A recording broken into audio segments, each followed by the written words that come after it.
아멘. 오늘 말씀은 사도행전 15장 10절에서 12절까지의 말씀입니다. 사도행전 15장 10절에서 12절까지의 말씀을 저와 여러분이 교독하도록 하겠습니다. 그런데 지금 너희가 어찌하여 하나님을 시험하여 우리 조상과 우리도 능히 매지 못하던 멍에를 제자들의 목에 두려느냐. 그러나 우리는 그들이 우리와 동일하게 주 예수의 은혜로 구원받는 줄을 믿노라 아니라. 같이 읽겠습니다. 온 무리가 가만히 있어 바나바와 바울이 하나님께서 자기들로 말미암아 이방인 중에서 행하신 표적과 비사에 관하여 말하는 것을 듣더니 아멘. 하나님, 우리가 은혜로 말미암아 구원받았음을 고백합니다. 주님, 날마다 주님의 은혜 가운데 거하는 삶 살게 하여 주시옵소서. 예수 그리스도의 이름으로 기도드립니다. 아멘. 예루살렘 이 회의를 통해서 이 할례 문제 때문에 격렬한 논쟁이 있습니다. 할례를 받아야 한다. 이 바리새인 중에, 바리새인이라고 해서 예수님을 안 믿는 사람들이 아닙니다. 예수님을 믿긴 한데 바리새적인 어떤 전통, 바리새인 전통을 떠나서 유대인들이 예전에 할례를 받았으니 할례를 받는 것이 중요하다. 할례를 받아야만 구원을 얻는다, 이런 얘기를 하니까 이제 그렇지 아니하다. 사도들은 이제 할례가 중요한 것이 아니다, 이제 다른 얘기를 하고, 또 유대인의 하나님만 되는 것이 아니라 이방인의 하나님이요 모든 민족의 하나님이다, 이런 이야기를 계속해서 하고 있는 것입니다. 그래서 우리가 이제 율법으로서는 우리가 구원할 수 없고 은혜로 말미암아 우리가 의롭게 되는 것임을 고백하는 것입니다. 그래서 할례나 무할례나 중요한 것이 아니고 하나님의 은혜로 믿음으로 말미암아 구원받는 사실을 우리가 당연히 기억을 해야 하는 것입니다. 그래서 이제 어젠가 그저께 봤는데 갈라디아서 5장 6절을 보면 갈라디아서 5장 6절을 보면 이런 말씀이 있죠. 그리스도 예수 안에서는 할례나 무할례나 효력이 없으되 사랑으로서 역사하는 믿음뿐이라. 그러니까 사랑 안에서 역사하시는 믿음, 그러니까 그리스도 안에 있는 믿음, 다른 말로 그리스도를 향한 믿음, 그 은혜로 우리가 구원을 받는 것이 자꾸 할례, 무할례 이런 얘기를 할 필요가 이제는 없는 것입니다. 이것은 이제 예수님이 오시기 전에, 다른 말로 구약 시대에는 이제 할례를 통해서 하나님께 나아가는 언약의 표징이지만, 그렇다고 할례 받았다고 해서 다 구원받는 것은 아닙니다. 우리가 이제 그것도 조심해야 되는 것이죠. 할례가 언약의 표징이지 구원의 수단은 아닌 것입니다. 구원은 오직 예수 그리스도의 보혈의 공로로 그렇게 우리가 나아갈 수 있는 것입니다. 구약의 사람들이 뭐 다 구원받지 못했다 우리가 얘기할 수는 없지만, 그렇다고 해서 할례 받았다고 해서 다 구원받는다, 이것도 잘못된 것입니다. 그들은 다 할례를 받기 때문에, 근데 할례를 통해서 구원의 문이 열려있다, 또 그렇게 보는 건 힘든 것입니다. 그래서 예수를 믿어야만 믿음으로 구원받는다. 그래서 하나님은 또한 차별이 없으시다. 이 차별 없는 하나님도 우리가 기억을 해야 하는 것이죠. 그래서 모든 민족의 하나님 되신다는 것을 우리가 알기 원합니다. 10절 말씀을 보겠습니다. 그런데 지금 너희가 어찌하여 하나님을 시험하여 우리 조상과 우리도 능히 매지 못하던 멍에를 제자들의 목에 두려느냐. 이 자꾸 할례를 받아야 된다고 얘기를 하고 율법을 강조하고 이런 거는 이제 조상들도 감당하지 못한다, 이런 것을 얘기하는 것이, 이게 무엇이냐면 율법으로는 의롭게 될 수가 없는 것입니다. 율법을 다 지킬 수도 없을 뿐더러, 그러니까 제사를 했죠. 율법을 다 지키면 뭐하러 소를 잡고 양을 잡고 할 필요가 없죠. 그런데 이제 그 지키는 게 거의 불가능에 가깝죠. 몇몇은 지킬 수 있을지 몰라도, 그리고 또 항상 지킬 수 있는 것도 아닌 것입니다. 왜냐하면 인간은 죄인이기 때문에 하나님이 범죄하였기 때문에 이 모든 율법을 계속해서 하나도 빠짐없이 지킬 수는 없는 노릇인 것입니다. 그런데 조상들도, 그러니까 다른 말로 사람들은 이 율법을 지킬 수가 없는데 이거를 왜 제자들의 멍에, 이 제자들이란 예수의 제자들을 가리키는 것이 아니라 모든 예수님을 믿는 형제들, 신자들을 가리키는 것입니다. 그러니까 이게 안 되는 거를 왜 억지로 그거 멍에를 매려고 하느냐. 우리가 예수님 안에 거할 때 참 자유와 기쁨을 누리는 것이, 지금 얘기하는 것은 예수님 안에 온전히 거하는 거 플러스 뭘 얘기하냐면 할례 받아야지 얘기를 하고 있으니까 이 앞뒤가 전혀 안 맞는 것이거든요.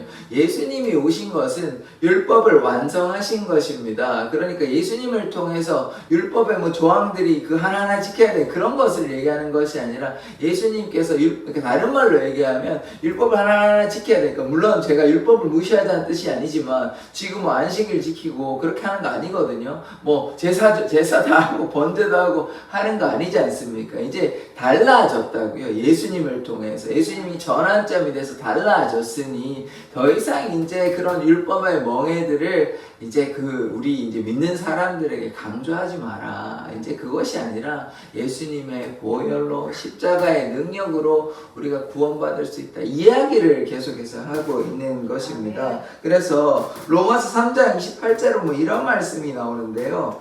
사람이 의롭다 하심을 얻는 것은 율법의 행위에 있지 않고 믿음으로 되는 줄 우리가 인정하노라. 그래서 우리가 의롭게 되는 것이 율법으로서는 의롭게 이게 누가 썼냐면 바울이 썼거든요. 바울이 이제 로마서를 쓰는데 바울의 이게 성경 말씀이고 바울의 말에 의하면 뭐냐면 우리가 율법으로 의롭게 될 수는 없다고 얘기하는 것입니다. 율법의 그 모든 율법을 지킬 수도 없을 뿐더러 율법으로는 의롭게 될 수 없고, 뭐로 그러면 의롭게 되냐?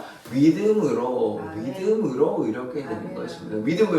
여기서 믿음이라 하면 예수를 믿는 믿음인 것이죠. 그래서 예수님이 우리의 구속자 되시고 구원자 되시기 때문에 예수님의 보혈의 능력을 믿음으로 우리가 의롭게 되는 것입니다. 그래서 그 속량, 그리스도 안에 있는 속량, 그리스도 안에 있는 보혈로 말미암아 은혜로 값없이 의롭게 되었다. 이게 로마서 3장 23절 24절에 나오는 그 두 가지 말씀인데, 그러니까 우리가 하나님 앞에 우리가 모든 사람이 범죄하였습니다. 하나님의 영광에 이르지 못하는 것이에요. 그러나 뭐로 말미암아 속량, 예수 그리스도의 보혈로 하나님의 은혜로 제사함을 받는 것은 자꾸 옛날 얘기하면 안 되는 것이고, 그들도 물론 하나님을 믿긴 하죠. 하나님 믿지만, 그러나 하나님 믿었다고 죄가 해결되는 건 아니잖아요. 죄가 해결되는 것은 하나님께서 독생자 예수 그리스도를 통해서 지금 죄가 사해지는 것인데, 이 할례 얘기하면 안 맞잖아요.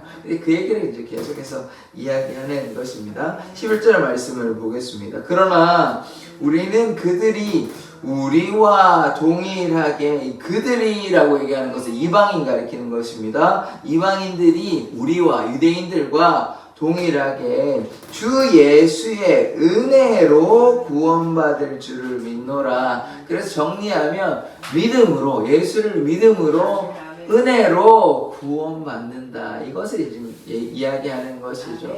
그래서 뭐 율법으로 되는 것이 아닙니다. 예수님을 믿음으로 또 하나님의 은혜로 이렇게 구원받는다. 이것을 우리가 기억해야 되는 거죠. 의롭게 된다는 것은 예수의 보혈로 말미암아 우리가 의롭게 되는 것이지, 우리가 결코 죄인이기 때문에 우리가 어떤 행위로, 어떤 율법의 그 어떤 행위로 인해서 되는 것이 아닌 것입니다. 이것을 지금 이야기하고 있기 때문에, 그래서 예수님을 믿고 예수님의 그 말씀에 순종하면, 그리하면 우리가 구원의 문이 열려 있는 것이지, 그냥 우리의 생각대로 율법의 조항을 지킨다고 해서 이제 되는 것이 아닌 것입니다. 그래서 구원은 무엇이냐? 하나님의 선물입니다. 우리의 노력으로 되는 것이 아니라 예수의 보혈의 공로로, 그 보혈의 능력을 믿고 그 은혜로 말미암아 하나님께서 우리에게 값없이 주시는, 우리가 노력한다고 되는 것이 아니라 값없이 주시는 하나님의 선물이기 때문에 우리가 자랑할 것이 아무것도 없습니다.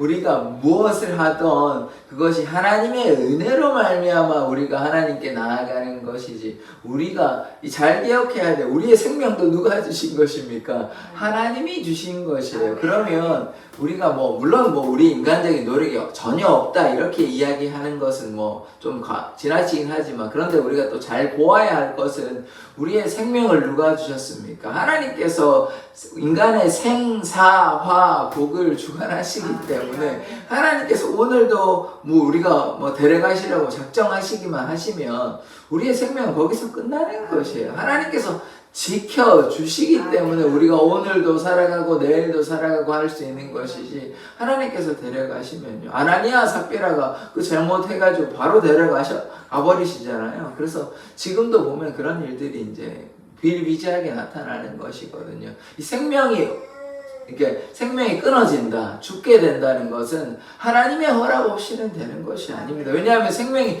죽는다는 것은 무엇과 관련되냐 하면 이게 구원과 관련되는 것이에요. 사단이 이렇게 하는 게 아닙니다. 하나님께서 허락하셔야 사단이 이렇게 유혹도 하고 하는 거지. 결국은 이 세상의 만물의, 물론 이 하늘의 권세, 공중잡은 권세, 악한 그것을 얘기하기도 하지만, 그러나 그것을 또 넘어서는 분은 누구십니까? 하나님이십니다. 하나님. 결국은 모든 일들이, 세상의 모든 만사가 하나님의 능력 안에, 하나님의 뜻 안에, 섭리 안에 있기 때문에, 그래서 우리가 하나님을 의지하고 나아가야 합니다. 하나님께서 우리의 인생을 책임져 주시기 때문에 우리가 대단한 것 같고 우리가 열심히 물론 그런 것도 있습니다. 제가 전혀 그걸 무시하고 싶지는 않은데, 그러나 엄밀히 보자면, 엄밀히 우리가 자세히 이렇게 파고파고 살펴보면 하나님의 능력, 하나님의 사랑, 하나님의 돌보심이 없으면 우리는 아무것도 아닙니다. 자, 조금만 더 말씀을 드리자면, 우리가 지금 먹고 입고 마시는 거, 이거 누구로부터 왔습니까? 하나님으로부터 다 왔죠. 하나님께서 이 땅에 식물을 허락하지 아니하고 동물을 허락하지 아니하시면 우리가 어찌 그것을 먹습니까? 그러니까 모든 것이 하나님께로 온 것이에요. 자, 우리가 공기가 없다고 생각해 보십시오. 물이 없다고 생각해 보십시오.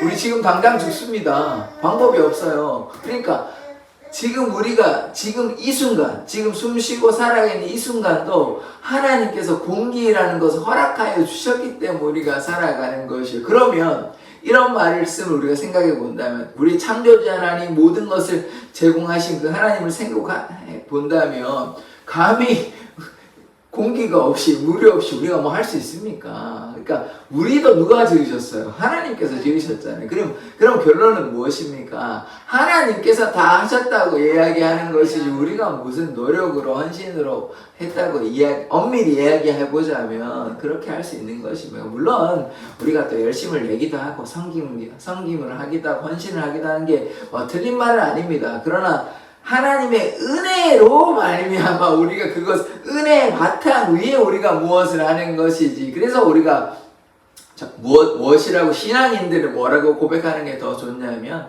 하나님이 하셨다. 하나님이 내 삶을 주관하여 주셨다. 하나님이 나를 인도하신다. 이게 믿음의 고백이고 신앙의 고백입니다. 하나님이 지켜주시지 않으면 내 삶이 무슨 의미가 있는 것입니까? 내가 먹고 마시고 이런 게 누리는 것이, 모든 것이 하나님께로 온 것인데, 그래서 우리가 이런 믿음의 고백을 하는 자 되기를 원합니다. 하나님께서 돌보아 주시고 지켜주시고 하나님께서 생명을 주시고 이렇게 지켜주시기 때문에, 통치하시기 때문에 우리가 살아갈 수 있음을 고백하는 것입니다. 12절 말씀, 온 무리가 가만히 있어 바나바와 바울이 하나님께서 자기들로 말미암아 이방인 중에서 행하신 표적과 기사에 관하여 말하는 것을 듣더니, 지금 두 사람이 대표적으로 이렇게 나와서 이야기하거든요. 예루살렘 회의에서 이 대표라고 볼 수 있는데, 베드로가 이야기하고요. 나중에 이제 요게 끝나면 이제 야고보가 이제 얘기합니다. 그 중간에 바나바와 바울이 이방인에게 가서 이러한 표적, 1차 전도여행 가가지고 구부러 섬에서 무슨 일이 있었다, 루스드라 갔는데 안전병가 일어났다, 박해, 여러 가지 이런 일들을 이야기하는 것입니다. 그 얘기를 한 이유가 무엇일까요? 이방인의 하나님이 되신다. 유대인의 하나님이 아니다. 유대인의 하나님만 되는 것은 아니다. 할례가 중요한 것이 아니다. 뭐 이런 이야기들을 지금 계속해서 이야기하고 있는 것입니다. 그래서 그 말하는 것을 듣고 이제 예루살렘 회의의 결과는 이제 좀 뒤에 나오는데 미리 이제 말씀을 드리면 결국은 그 말씀에 수긍을 하게 되는 것입니다. 받아들이게 되는 것이에요. 하나님의 역사 앞에서 인간이 뭐라고 이게 틀렸다라고 이야기할 수 있는 것입니까? 그래서 우리가 하나님의 그 뜻 가운데 거하기를 원합니다. 이방인도 우리와 동일하게 구원의 문이 열려 있는 것입니다. 누구로 말미암냐면 예수 그리스도로 말미암아 이방인의 하나님, 모든 민족의 하나님이 되시는 것입니다. 우리가 이스라엘 백성에게 굉장히 제한시켰다면 하나님은 모든 민족의 하나님이 아니라 열방의 하나님이 아니라 뭐 그냥 이스라엘을 위한 약간의 지방신 같은 그런 말도 안 되는 느낌이 좀 있거든요. 그러나 그런 게 아니라 이미 태초에 하나님이 하늘과 땅, 천지를 창조하셨습니다. 다만 이스라엘 백성을 선택하시고 좀 구별하셨다는 것에 의미가 있는 것이지 뭐 자기들의 하나님이라고 자꾸 얘기한다면 하나님께서는 사실 모든 인류를 지으셨잖아요. 그런데 왜 자기들만 하나님이라고, 물론 하나님께서 그들을 구별하시고 구분하신 것은 맞습니다만 이제는 예수님이 오셨습니다. 2000년 전에 예수님이 오셨기 때문에 예수님의 보혈로, 예수님의 능력으로 우리가 제사함을 받는다. 그래서 이제 은혜 가운데 거해야 하는 것입니다. 이제 구약의 시대는 우리가 어떻게 규정할 수 있냐면 율법의 시대로 규정할 수 있고, 신약 시대는 무엇으로 규정할 수 있냐면 은혜의 시대라고 규정할 수 있는 것입니다. 그래서 우리가 은혜로 말미암아 구원함을 얻었기 때문에 율법을 강조하는 것이 아니라 은혜 가운데 거하는 삶 살기를 원합니다. 기도하겠습니다.